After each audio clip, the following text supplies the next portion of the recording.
Hej, og det er vores præsentation om reaktionshastighed. Og det er lavet af Adil, af Frederik og Magnus Appel.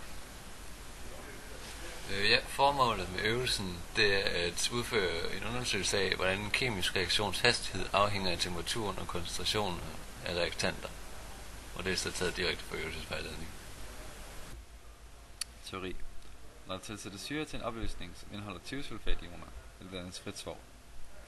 Og så har vi reaktionsskemaet, hvor der er to idoner og thiosulfat på den ene side, og så når de reagerer med hinanden, vil de så danne svovl, svovldioxid og vand. Og så interessant i den opgave er, at der bliver dannet svovl, da det er svovlet, der gør den her opløsning bliver sådan uklar. Og det sjove med den her reaktion er, at jo længere tid der går, jo mere tid får de lov til at reagere med hinanden.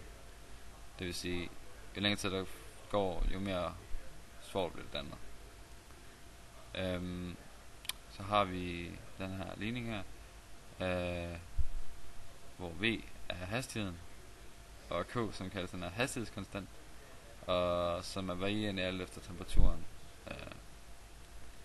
Og det kan så gøre den her reaktion enten hurtigere eller langsom. Så har vi M og N, som kaldes for reaktionsordnerne, og det er egentlig bare de reaktanter, som der er i den her opgave.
Og kemikalier, så bruger vi 0,4 mol natriumthiosulfat molær, ja, 0,4 molær saltsyre og demineraliseret vand.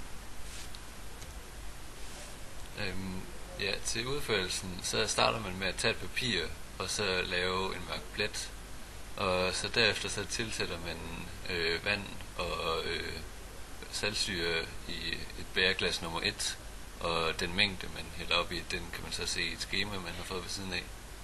Og så gør man det samme med noget Na2, SO, S2, O3 og bare et andet bæreglas.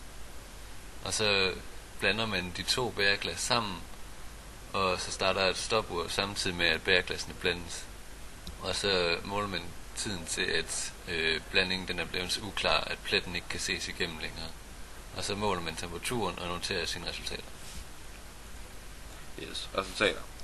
Så her i opgaven har vi fået at vide, hvor store mængder af hvert stof eller væske vi skal tilsætte.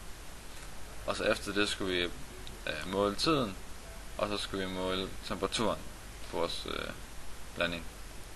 Og så her kan vi se, at der er jo bare indsat vores værdier, og så har vi også bare indsat vores temperatur. Så til resultatbehandling, så skulle vi finde ud af, hvad hastigheden den var i relation til stofkoncentrationen af thiosulfat og hydrogen. Og Så her så kan vi se nogle grafer, som... Teori. Så når der tilsættes syre til en opløsning, som indeholder thiosulfater, vil dannes frit svovl. Og så her kan vi se reaktionsskemaet, eller reaktionen, hvor vi har vores 2 hydrogen og vores thiosulfat, som så reagerer sammen, som så danner det her frie svovl, som er meget interessant. Og det er så svovl, der gør så, at den her opløsning bliver uklar. Og det er så også det, den er baseret rundt om. På højre side. Og så kan vi se, at vi lavede en regressionsligning med en potensfunktion i begge tilfælde, og det viste sig at være rimelig præcist, men R-anden, der ligger ret tæt på 1 i begge tilfælde.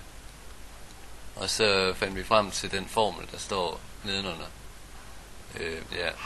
Så vi kan se, at reaktionsordenen for thiosulfat, den er 1,36, og reaktionsordenen for hydron, den er 0,4, og reaktionskonstanten, den var på 19,43, og det fandt vi frem til ved at få de 2 grafer til at stemme overens med hinanden.